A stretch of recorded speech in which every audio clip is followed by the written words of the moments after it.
Sir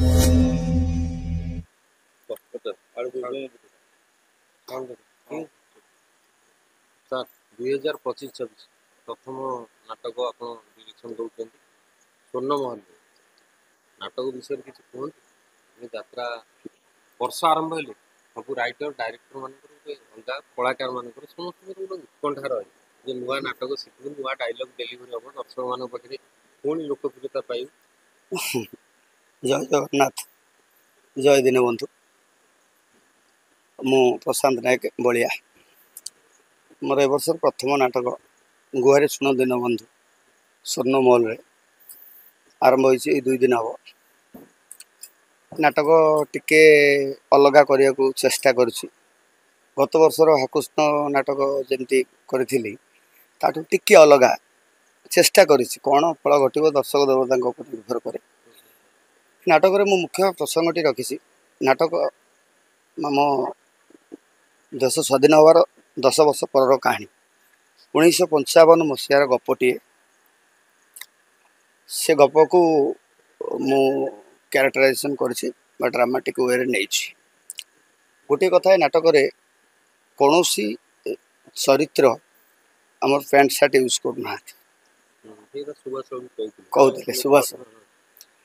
ଏ ନାଟକରେ ଆମେ ପୁରୁଣା ଡିବି, ପୁରୁଣା ଲଣ୍ଠନ, ବାଇସ୍କୋପ, ଗ୍ରାମଫୋନ ରେକର୍ଡ଼ ବୋଲିକି ଯାହା ସବୁ ପୁରୁଣା ଥିଲା, ଆମର ହଜି ଯାଇଥିଲା, ସେ ସବୁ ଗୁଡ଼ାକ ଦେଖାଉଛୁ ଏଇ ନାଟକରେ। ଯେତେ ପୁରୁଣା ଜିନିଷ। ଇଏ ଗୋଟେ ଫ୍ୟାମିଲିଆରୀ ଡ୍ରାମା। ଜମିଦାରୀ ଶାସନ ପିରିୟଡ଼ର ଘଟଣା।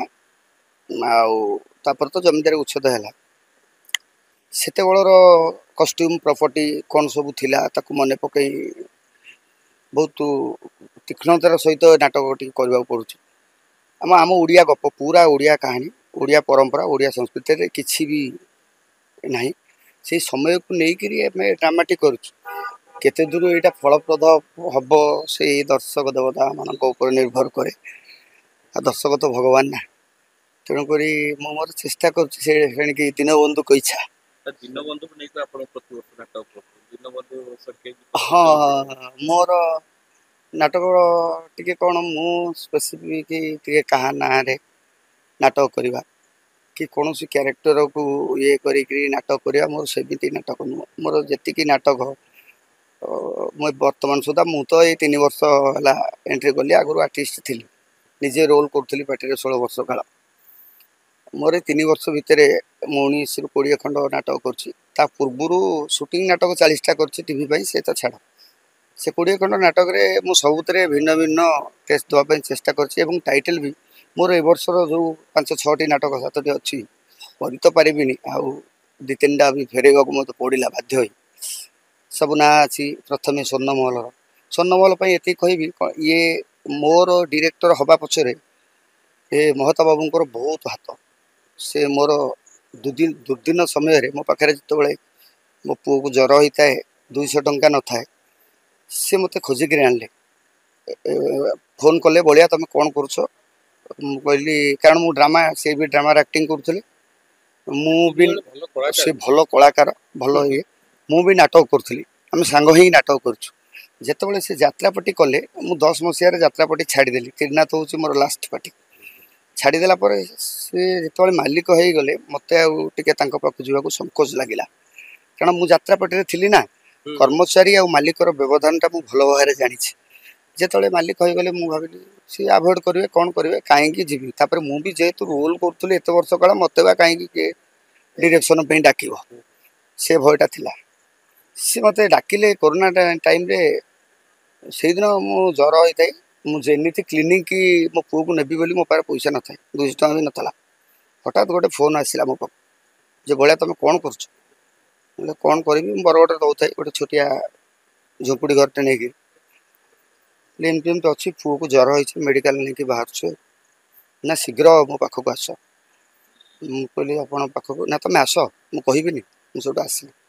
ଆସିଲା ପରେ କହିଲେ, ବଳିଆ ତୁମେ ତ ଡ୍ରାମାରେ ସୁନା ସଭାରେ ଶାନ୍ତି ବସୁଛି, ଏତେ ନାଟକ ସବୁଆଡ଼େ, ସବୁ ଡ୍ରାମା କମ୍ପିଟିସନ୍ରେ ଫାଷ୍ଟ ହେଉଛ, ତୁମେ ଡିରେକ୍ସନ୍ କାହିଁ ଦେଉନ? କହିଲେ ଡିରେକ୍ସନ୍ କିଏ ଗ୍ରହଣ କରିବେ? ମୋତେ ମାନିବେ କି ନା ନା ମାନିବେନି କ'ଣ? ଅନ୍ୟମାନେ ସବୁ ଉଦାହରଣ ଦେଲେ, ଅନ୍ୟ ଡିରେକ୍ଟର, ସେମାନେ ଏତିକି ଜାଣିଛନ୍ତି ନାଟକ କରୁଛନ୍ତି। ତାଙ୍କ ହିସାବରେ ତମେ ତ ବହୁତ ଅଧିକା ଜାଣିଛ, ତମେ ସ୍ୱର୍ଣ୍ଣମହଲର ସୁନା ବୋହୂ ନାଟକଟି କର। ମୁଁ କହିଲି ଦେଖନ୍ତୁ ଆପଣଙ୍କର ସେଇଟା ପବ୍ଲିସିଟି ହେଇଛି ଆପଣ ଡିରେକ୍ସନ୍ ପାଇଁ, ମୁଁ ଆପଣଙ୍କୁ ସହଯୋଗ କରିବି ନା ତମ ନାଁ ଯିବ। ମୁଁ କହିଲି ମୋ ନାଁ ଜମା ଯିବା ଦରକାର ନାହିଁ। ମୁଁ ତାଙ୍କର ଆସିଷ୍ଟାଣ୍ଟ ଭାବରେ ସେ ନାଟକରେ କାମ କଲି। ସେ ନାଟକ ପରେ ମୋତେ ସୁଟିଂ ନାଟକ ବହୁତ ମିଳିଗଲା। ତାପରେ ହାତ ବି କାଳିଆ ପ୍ରମୋଦ ବାବୁଙ୍କର ବହୁତ ଅଛି ମୋ ପ୍ରତି ଅବଦାନ। ସେ ମୋତେ ପଡ଼ିଗଲି ତ ପ୍ରେମରେ ବୋଲି ଗୋଟେ ନାଟକ ସାଇ ଦୁର୍ଗାରେ ଦେଲେ। ସେଇଟା ସ୍ୱପ୍ନରେ ମହଲରେ କରିବା କଥା, ଯେହେତୁ ମୁଁ ନୂଆ ସେଇଟାକୁ ଆଗ ମୋତେ ଟେଷ୍ଟ ପାଇଁ ସେପଟକୁ ପଠାଇଦେଲି। ସାଇ ଦୁର୍ଗା ସେ ନାଟକ ଯେଉଁଦିନ ହେଲା ମଞ୍ଚସ୍ଥ ସେଦିନ କାଳିଆ ବାବୁ ନିଜେ ବି ଯାଇଥିଲେ, ସୁବାସ ବି ଯାଇଥିଲେ ଦେଖିବାକୁ। ସେ ହତବାକ ହେଇଗଲେ ଦେଖିକି ଏବଂ କହିଲେ କ'ଣ ହେଇଗଲା, ନାଟକଟା ମୋ ଫାର୍ମରେ ମୁଁ କରିଥାନ୍ତି, ଯେଉଁଥିପାଇଁ କି ମାମାର ଦରମା ବଢ଼ିଗଲା ଗୁନୁ ମାମାର। ତାପରେ ସିଏ ମୋତେ ତାଙ୍କ ଫାର୍ମରେ ସବୁବେଳେ ନାଟକ ଦେଇଛନ୍ତି କାଳିଆ ବାବୁ, ସିଏ ବି ମୋ ପାଇଁ ନମସ୍ୟ, ମହତ ବାବୁ ନମସ୍ୟ। ବଙ୍କିମ ସାର୍ ବି ବହୁତ ସାହାଯ୍ୟ କରିଛନ୍ତି। ପ୍ରଦୀପ ସାର୍ ବି, ମୁଁ ଖୋଲା ନାଁ ନେବାକୁ ଇଏ କରୁନି, ସେ ବି ସାହାଯ୍ୟ କରିଛନ୍ତି। ଆମ ନମିତା ମୁନା ସେ ମୋ ସାଙ୍ଗ, ସିଏ ବି ସାହାଯ୍ୟ କରିଛନ୍ତି। ଆଉ ତାପରେ ମୋ ବର୍ତ୍ତମାନ ଯେଉଁ ନାଟକ ଗୁଡ଼ା କରୁଛି ବି ମୋ ସାଙ୍ଗସାଥି କଳାକାରମାନେ ଯେଉଁମାନେ ମୋ ସାଙ୍ଗରେ ଥିଲେ କି ମୋ ଉପରେ ସିନିୟର ଥିଲେ, ସେମାନେ ବି ମୋତେ ବହୁତ କୋଅପରେଟ୍ କରୁଛନ୍ତି।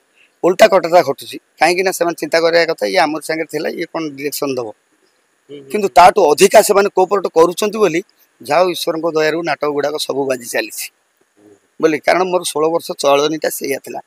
ମୁଁ ତ ସଙ୍ଗୀତ ମହାବିଦ୍ୟାଳୟ ପଢ଼ୁଥିଲି, ତାପରେ ଗଲି, ସିଏ ତ ଅଲଗା କଥା, ସିନେମା ଲାଇନ୍ ସିରିଏଲ୍ ଫିରିଏଲ୍ ବହୁତ କରୁଛୁ। ଯାହା ହଉ ମୁଁ ଦେଖିଲି ମୋର ଫେସବୁକ୍ ଛୋଟିଆ ଯାହା ଦେଖେ, ମୁଁ 100% ଗୋଟେ ନେଗେଟିଭ୍ କମେଣ୍ଟ ବି ମୋର ଆସେନି। ସେଇଟା ମୋତେ ଭାରି ଖୁସି ଲାଗେ ଯେ ଦର୍ଶକମାନଙ୍କ ପାଖରେ ମୁଁ ଏଇଠି ଅଛି ବର୍ତ୍ତମାନ। ଏଇ ଯେଉଁ ବଳିଆ ସାର୍ ପଦକ ମୁଁ ଲଗେଇ ନଥିଲି, ସେମାନେ ପାଟିବାଲା ସେମାନେ ସାର୍ ଲଗେଇଦେଲେ ପ୍ରଥମରୁ। କାହିଁକି ଲଗେଇଦେଲେ ମୁଁ ଜାଣିନି, ମୁଁ କାହାକୁ କହିନି। ଦେଖିଲା ବେଳକୁ ବୋର୍ଡ ଲେଖା ହେଇଛି ବ୍ରାକେଟରେ ବଳିଆ ସାର୍। ତେଣୁକରି ସେଇଟା ରାଜନନ୍ଦିନୀଠୁ ଲାଗିଗଲା ବଙ୍କିମ ସାର୍ଙ୍କର ଯେତେବେଳେ ନାଟକ କଲି। ନାଟକଟା ବହୁତ ଆଶା ରଖିଛି। ଏଥିରେ ସୁଭାଷ ବାବୁ, ଭାବନା, ପିଙ୍କି, ଯତୀନ, ଆମ ନବ ମୋ ସାଙ୍ଗ ରମାଇ, ଏ ଯେଉଁମାନେ ଅଛନ୍ତି ସମସ୍ତେ ମୋତେ କୋଅପରେଟ୍ କରୁଛନ୍ତି। ୟା ପୂର୍ବରୁ ଏ ଆଖି କାନ୍ଦୁଛି ତୋର ପାଇଁ ବି କରିଥିଲି, ସେଇଟା ବହୁତ ଭଲ ହେଇଥିଲା। ତାପରେ ଏଇ ନାଟକ ଚାଲିଛି, ଦେଖାଯାଉ ଦୀନବନ୍ଧୁଙ୍କ ଆଶୀର୍ବାଦ କୁଆଡ଼େ ଯାଉଛି। ଏଇଆ, ଧନ୍ୟବାଦ।